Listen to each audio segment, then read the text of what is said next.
Assembly सीटों पर voting जारी है। आशीष, ये बता दें कि किन मुद्दों को लेकर के, क्या मजहबी बुनियादों पर या फिर हरदोई में डेवलपमेंट के मुद्दे पर लोग वोट डाल रहे हैं?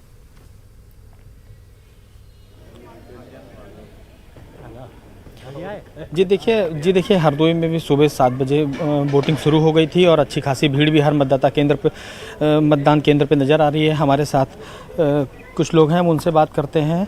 दादा, किस मुद्दों पे आप वोटिंग कर रहे हैं, किस मुद्दों पे वोट डाल रहे हैं, क्या मुद्दे हैं आपके? आपकी वोटिंग तो मुद्दों पे हो रही है। पहला एजुकेशन मुद्दा है, रूरल क्षेत्र का मुद्दा है, अर्बन क्षेत्र का मुद्दा है, शांति का, पीस का मुद्दा है, और जो इस पर सबसे आगे जाएगा वही जीतेगा। वोट कर चुके हैं आप? जी। कहाँ से हैं आप? मैं यहीं हरदोई से बैडगेंट से हूँ। तो आपका कहना है कि एजुकेशन का मेन मुद्दा है और यहाँ पर एक बाईपास का भी मुद्दा है। हरदोई शहर में बाईपास नहीं है, जिससे भारी वाहनों की वजह से काफ़ी लंबा जाम का सामना करना पड़ता है। और अभी तक जो था 9 बजे तक का, तो वो 10% से ऊपर वोटिंग हो चुकी थी। जी बिल्कुल। और हम किन चेहरों को मैदान में देख रहे हैं? हरदोई में कौन कौन से लीडरान इलेक्शन के मुकाबले में हैं?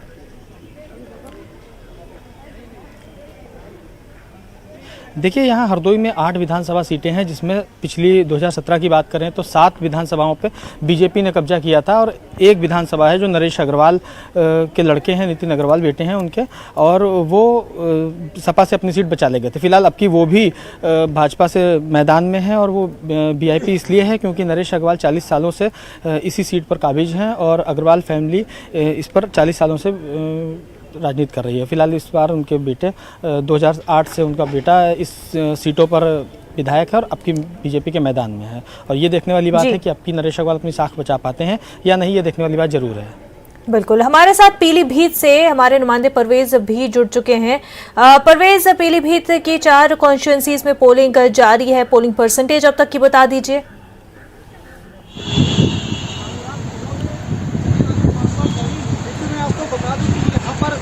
विधानसभाएं हैं और सुबह 9 बजे तक यहाँ लगभग 11% की पोलिंग हो चुकी है।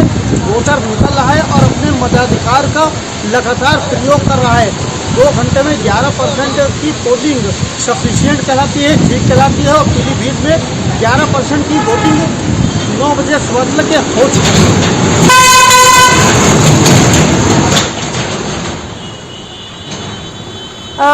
परवेज, आपकी आवाज हम तक सही से नहीं पहुंच पा रही है। आशीष हमारे साथ बने हुए हैं। आशीष, जब बात आती है कि लोगों के मुद्दे क्या है, मसाइल क्या है, तो क्योंकि काफ़ी रैलियां हुई, वज़ीर-ए-आज़म ने भी खिताब किया हरदोई के लोगों से, तो एक डेवलपमेंट का इशू, अनएम्प्लॉयमेंट का इशू, जाहिर सी बात है पूरे यूपी में ही बड़ा मसला है, उसी को लेकर के वोट दे रहे हैं, लेकिन हरदोई में भी वोटरों की यही मांग देखने को मिल रही है। आशीष,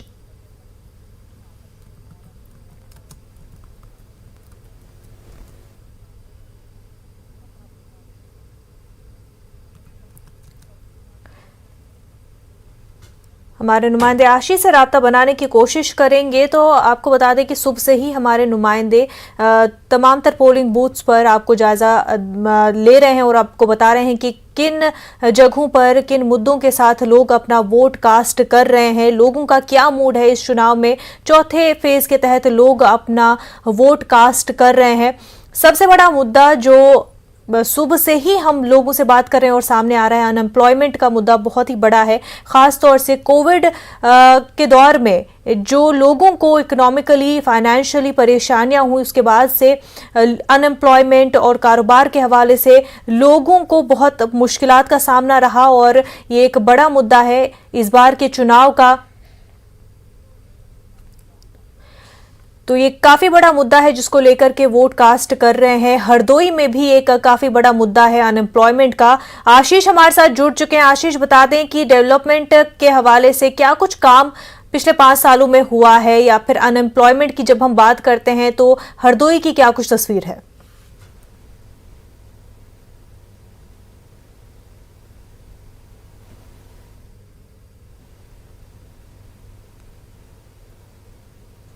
आशीष, अब तक आवाज पहुंच पा रही है? युवाओं के लिए सदर सीट पे।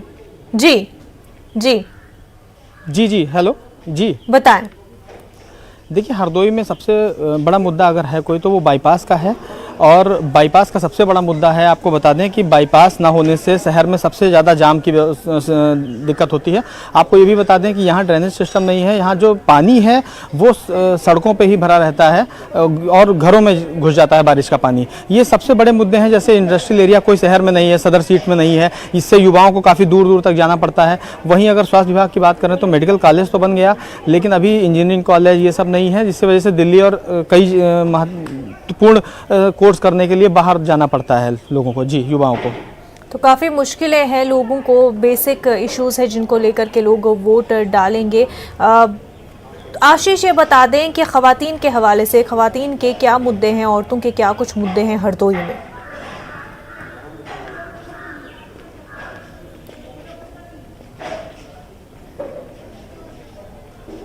सबसे बड़ा मुद्दा देखिए एक ये है कि जो आवारा पशु हैं इनका मुद्दा सबसे बड़ा है कि इनके लिए क्या, अभी प्रधानमंत्री आए थे हरदोई, उन्होंने भी अपने भाषण में कहा कि इसके लिए अब की अलग से ही कोई व्यवस्था की जाएगी और सरकार इस पे काम कर रही है, अब की बार में इस पे अलग व्यवस्था की जाएगी। ये सबसे बड़ा मुद्दा है किसानों के लिए।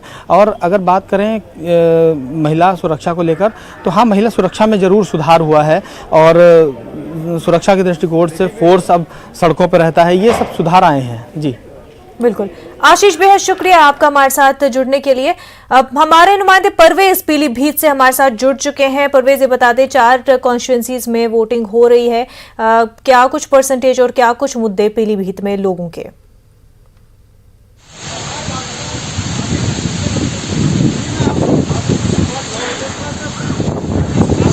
लगभग आसपास वोटिंग हुई थी और 11% की वोटिंग 2 घंटे में सफिशिएंट कराती है। यहाँ के स्थानीय मुद्दे सड़क, एजुकेशन, मेडिकल और बेरोजगारी, ये मेन मुद्दे हैं जिन मुद्दों के ऊपर ये चुनाव लड़ा जा रहा है।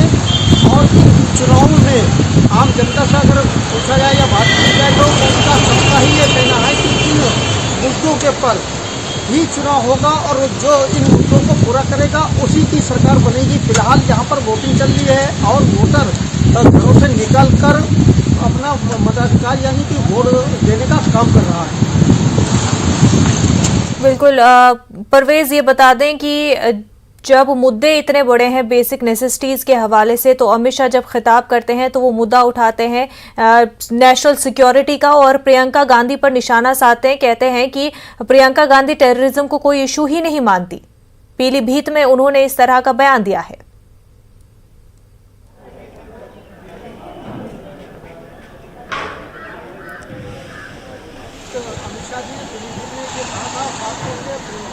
समाजवादी पार्टी पर ही उनका फोकस था और इन्हीं दोनों लोगों के ऊपर उन्होंने हमला किया था।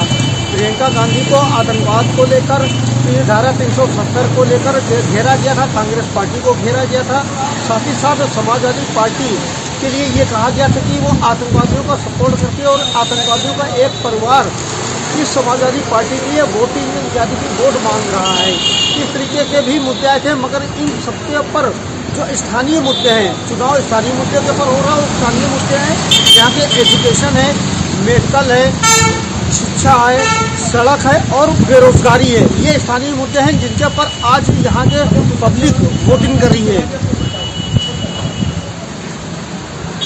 हमारे साथ बात करने के लिए हमारे साथ हरदोई से आशीष भी जुड़े हुए हैं। आशीष, ये बता दें कि आप इस वक्त पोलिंग बूथ पर मौजूद है, लोग वोट कास्ट कर रहे हैं, लोगों से भी जानने की कोशिश करेंगे, आप उनसे बातचीत करें कि किन मुद्दों को लेकर के वो वोट दे रहे हैं, कैंडिडेट देखकर या पार्टी देखकर क्या कुछ उनके जहन में चल रहा है जिसको लेकर के अभी वो वोट कास्ट कर रहे हैं।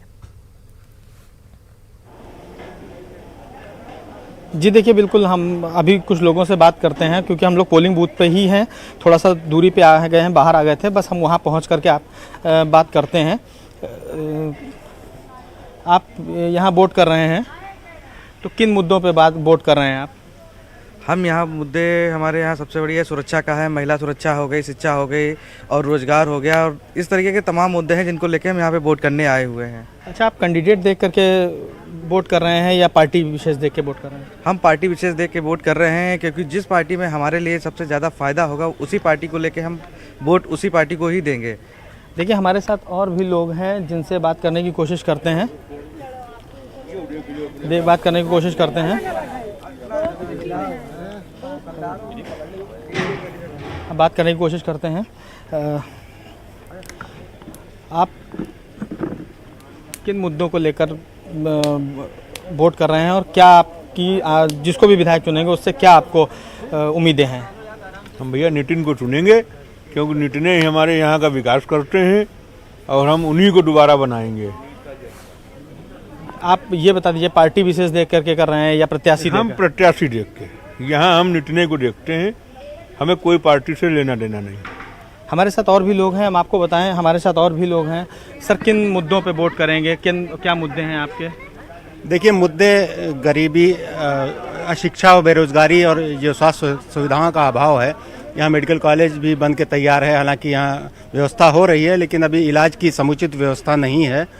और भी कई ऐसे आवारा गोवंश हैं, उनसे किसान परेशान है। हालांकि किसान सम्मान निधि जो मिल रही है उससे खुश भी है, लेकिन ग्रामीण क्षेत्रों में एक आवारा गोवंशों का बड़ा अहम मसला है जिस पर आदमी सोच रहा है कि इस बार वोट किसको देंगे। दादाजी, क्या वोट करने आए हैं? यस। ये बता दीजिए, प्रत्याशी को देख करके वोट कर रहे हैं या पार्टी को देख करके वोट कर रहे हैं? नो, नीतियों, भारत सरकार की नीतियों को देख करके। अच्छा, क्या मुद्दे रहेंगे आपकी? रहेंगे कि रहे थे? रहेंगे आपकी। आप किस मुद्दों को लेकर वोट करने आए हैं? सबसे पहली चीज़ तो ये है कि हमारे यहाँ जो हमारी ये गौवंश कहिए, जानवर कहिए, छोटा जानवर कहिए, उनकी एक समुचित व्यवस्था होनी चाहिए। अगर समुचित व्यवस्था नहीं होती है तो दोनों परेशान हैं, किसान आइदर फार्मर और बिजनेसमैन। अच्छा, आपकी आप जिसको विधायक चुनेंगे उससे क्या उम्मीदें हैं आपको? देखिए, उम्मीदें व्यक्ति से नहीं होती, उम्मीदें होती हैं उसके कामों की, नीतियों से, उस पार्टी की और उसके कामों से। इंसान तो एक ऐसी मशीन है जो कभी भी बदल सकता है। अच्छा, ये भी जानने की कोशिश करते हैं कि अभी तक इस सरकार द्वारा क्या अच्छे कार्य किए गए, क्या उम्मीदें हैं आपको और आगे? देखिए, सरकार द्वारा जो किसानों के लिए सम्मान निधि दी जा रही है उससे किसान काफ़ी खुश हैं, और जो गरीबों को मुफ्त राशन दिया जा रहा है उससे भी काफ़ी लोग संतुष्ट हैं। और भी सरकार की योजनाएं बहुत सी ऐसी हैं, और ग्रामीण क्षेत्रों में और शहरी क्षेत्रों में दोनों ही में जो पीएम आवास योजना के अंतर्गत 2.5 लाख रुपए देकर जो मकान बिल्कुल आशीष, कई मुद्दे हैं लोगों के और उन्हीं के हवाले से लोग जो है वोट कर रहे हैं। हालांकि स्ट्रे कैटल के हवाले से काफी बड़ा मुद्दा है, लेकिन फिर बात यह भी कि जो सरकार स्ट्रे कैटल के हवाले से, आवारा जानवरों के हवाले से इतने दावे करती थी, दूसरों को तनकीद का निशाना बनाती थी, फिर 5 सालों में उनके लिए किया क्या गया? आशीष, बेहद शुक्रिया आपका हमारे साथ बने रहने के लिए। नाज़रीन, एक छोटा सा ब्रेक लेंगे, जल्द होंगे हाजिर।